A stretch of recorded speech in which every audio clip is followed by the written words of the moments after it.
these two artifacts from Natufians, but I wanted to see if you also see some similarity to Sumerian. When you try to identify the same people in the Levant.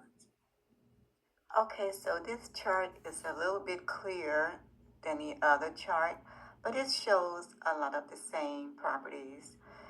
Here you can see the Ethiopian markers, the brown and gold. And then you can also see some groups only inherit a fraction of the brown, but a lot of the gold. And this extends into this is called the Middle East.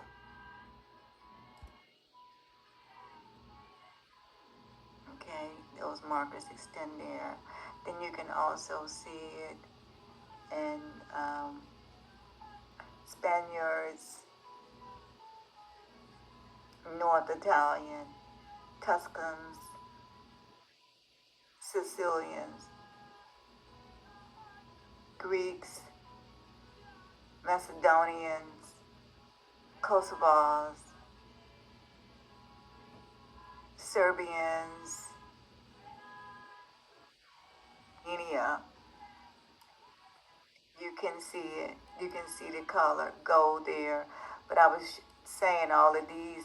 It's difficult to point and look at the chart at the same time. But here are the Spaniards. These are Turks. Some charts or some, I guess what you can say, DNA will not always reveal the same thing. But depending on the time period and the people that they use in their, I guess, surveys or studies. But here you see Iranians, Turks, Syrians. Look, Syrians have the brown and gold. So that really shows how the closeness. And then you have over here, there was one what is that, Italian? These are some form of Greeks because you can see they all have the same DNA. I expected to see a little bit more in Macedonians. I really did because of Cleopatra. I believe she was Macedonian. Her father was believed to have EM78.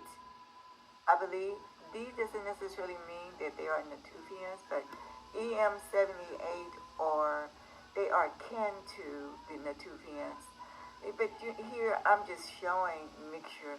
I really can't say at this point that this is Natufian, but I can recall a document that I did know really discussed the many places that the Natufians had gone. So it could be Natufian as well as EM78. I don't have that document in front of me right now. I wanted to just get through this real quick. According to Sir Arthur, original Israelites were clearly black people of African descent. Then he goes on to talk about the archaeological analysis gave scientific back into this theory.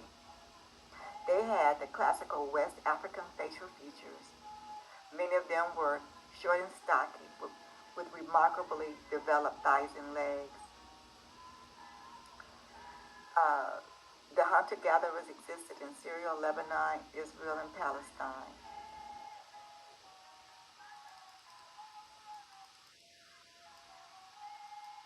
They were, as some say, the Kabarian culture preceded the Natufian culture in the same place, and maybe that these Natufian were descendants.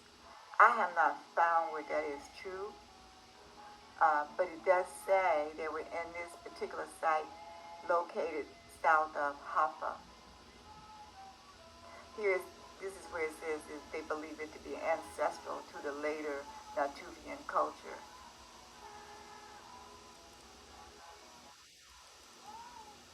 They used the microlithic tools and participated in the domestication of the dog.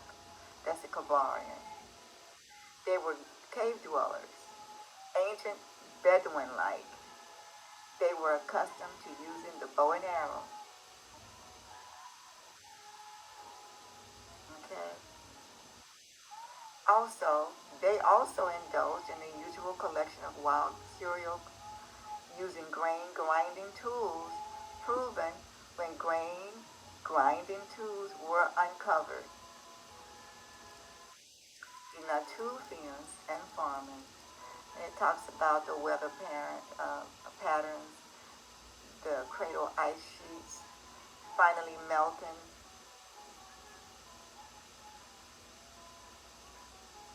the soil being washed up from the seafloor, and the time of planting. The, the rich soil produced wild grains in abundance. They harvest these grains. It would have been easy to attempt to reproduce these grains in the muddy soil. I can remember just beyond my parents' yard growing up, onion and garlic grew wild every year, especially when the soil was considered rich. They had not always been there, but certainly some seeds had been left by a temporary use of the area.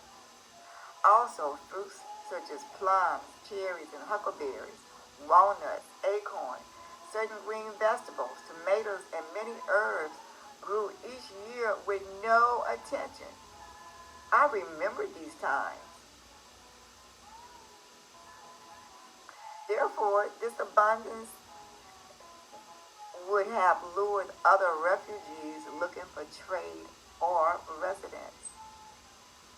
Talking about the settlement in the Levant. The foreigners coexisted within this community.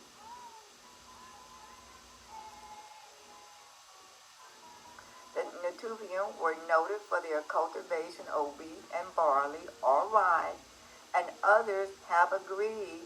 This comes from this particular website, just a website. Cereals like rye use is associated with the Neolithic Revolution contribution. They fermented beer in the Carmel Mountain near Haifa, approximately 13,000 years ago, and baked bread that was found at a site dated 14,500 years old. Beer was found in Israel and used by the semi-nomadic Natufians for ritual feasting. That comes from Helen Briggs, BBC News, world's oldest brewery, found in a cave in Israel, say researchers. September 15, 2018. The Natufian culture was also a prelude to the Harafian culture.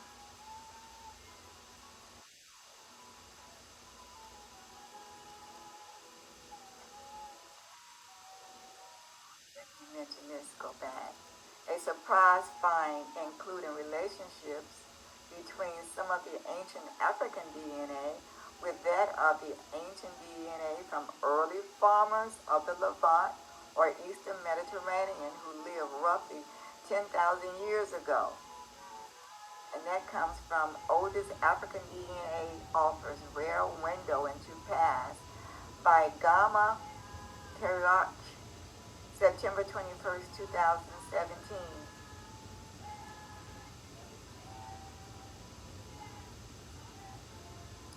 They established or re-established the ancient biblical city of Jericho, a city dated to 11,000 years old.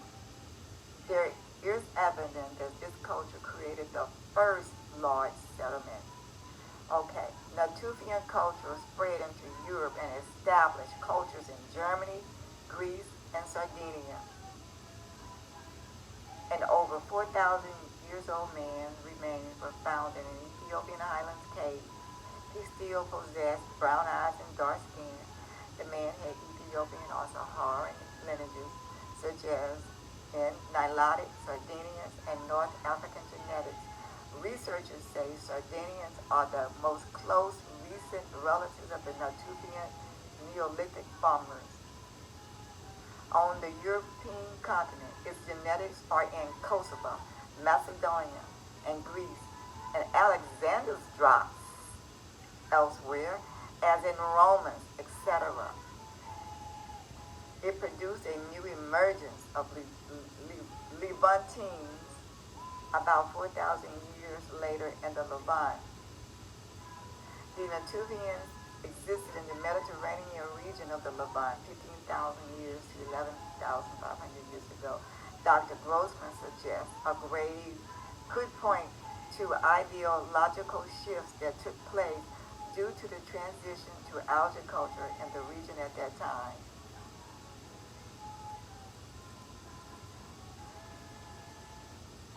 Eventually,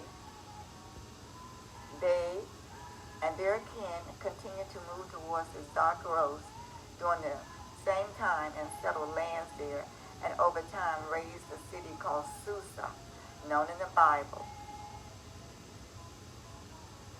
Others began to migrate from the north who were pastoralists and Bedouin or nomadic located in northern Iraq, Mesopotamia. This is by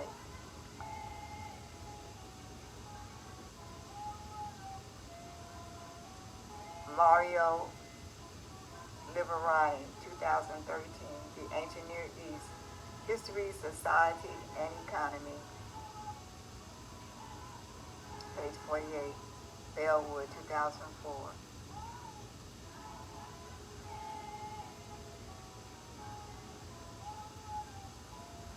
Their advancement in culture ultimately became a gateway that led to further discoveries, such as government, writing, and other contributions resulting in this area's ancient greatest population explosion. Eventually, foreigners took possession of the entire city where they dwelt, sending the original settlers out of the grand community. I really won't read what Joseph McCabe said, but yes, I will. He was an English writer, lecturer, white. The accident of the predominance of white men in modern times should not give us supercilious ideas about color or persuade us to listen to superficial theories about the innate superiority of the white-skinned man. 4,000 years ago, when civilization was already 1,000 to 2,000 years old, white men were just a bunch of semi-savages on the outskirts of the civilized world.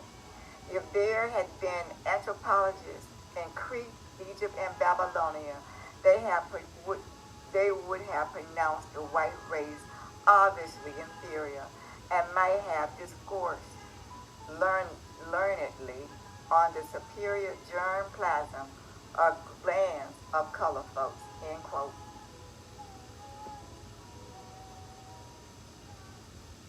If I may say, let's be kind to each other and do unto others as you would have them do unto you. I hope you have enjoyed this window view or looking back into our past and see how we not evolved but took steps to improve our existence. They say that our progress was not done in leaps and bounds.